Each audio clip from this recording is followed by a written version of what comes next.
a story from Shri. Dhruva. King Uttanapada had two wives, elder queen Suniti and younger queen Suruchi. Suniti had a son called Dhruva. Suruchi had a son called Uttama. The king liked Suruchi more and always favored her. One day, Suruchi was chatting with the king and her son Uttama was playing on the king's lap.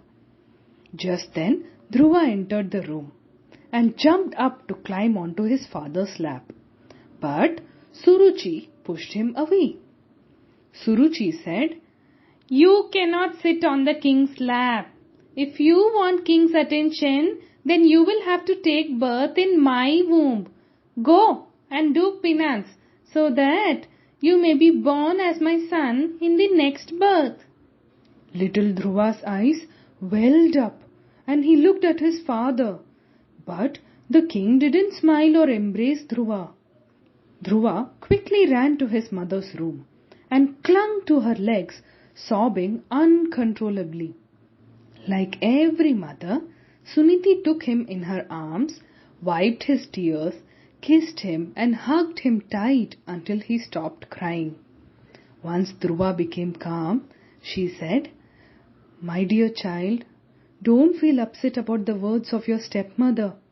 In a way, she has told you a great truth. If you do penance seeking Narayana, he will give you everything you want." Dhruva asked, "Mother, who is this Narayana? Where can I find him?" Suniti smiled and said, "Narayana is the most benevolent God. If we seek refuge in him, he will remove our miseries and fulfill all our desires. But he is very hard to attain. Even for great yogis, one has to do a lot of penance." Dhruva thought over his mother's words. That night, when everyone was asleep, Dhruva sneaked out of the palace into the dark jungle. He walked for days and nights without food and water, crying out, "Narayana! Narayana! Where are you?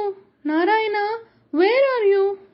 Sage Narada was meditating in the same forest, and he heard the cries of little boy. He found Dhruva and said, "Dhruva, you are only 5 years old. Penance is not meant for a child. At this age, you must enjoy your life. Be a kind boy and do good to everyone. Now you must return to where you belong." Dhruva replied, "I want to see Narayana as my mother said. Only he can fulfill my wishes and end our sufferings. I will not return until I meet Narayana. Can you please teach me how to do penance?" Now Sage Narada got convinced that Dhruva is very determined and he decided to help him. He said, "My dear child, try to see the Lord in all beings and at all places. Only then your heart will become pure. With a pure heart, meditate upon the Lord chanting a mantra. Continue chanting it until you see the Lord. The mantra is Om Namo Bhagavate Vasudevaya." As instructed by Sage Narada, Dhruva started his meditation. He undertook rigorous fasting.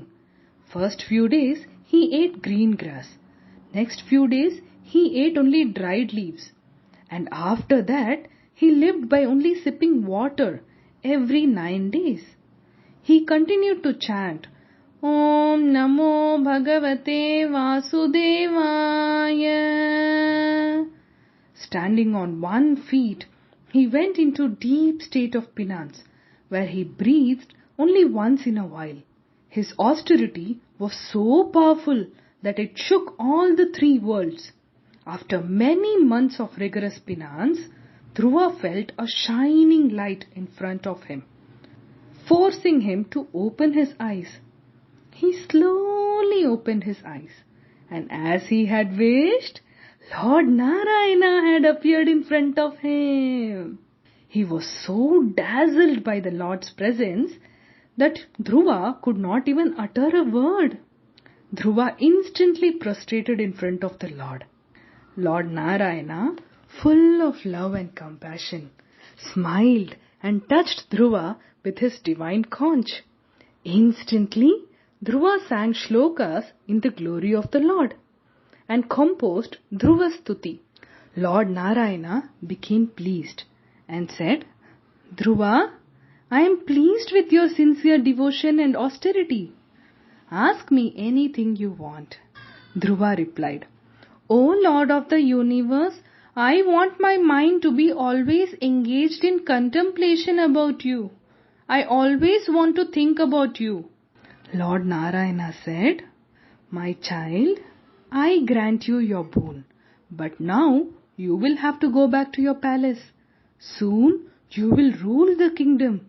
Stay till the time on the earth is over, and you will ascend the celestial world where Devas, Gandharvas and Apsaras constantly chant my glories. You shall have a permanent unchanging place in the celestial sky and be called Dhruva Nakshatra. Soon Dhruva returned to his palace where his parents were waiting for him. His father welcomed him and kissed him. His stepmother Suruchi begged for his forgiveness, and his mother Suniti hugged him with tears of joy. After his father, Dhruva ruled the earth for many prosperous years. When he became old and his time had neared, he saw a splendid vision. A shining chariot and two of Lord Vishnu's attendants led him to the celestial sphere, and he became Dhruva Nakshatra, the ever-shining North Pole star. We can see Dhruva every day on our sky. Do you remember the mantra that sage Narada taught him? Shall we chant it together? Om Namo Bhagavate Vasudevaya.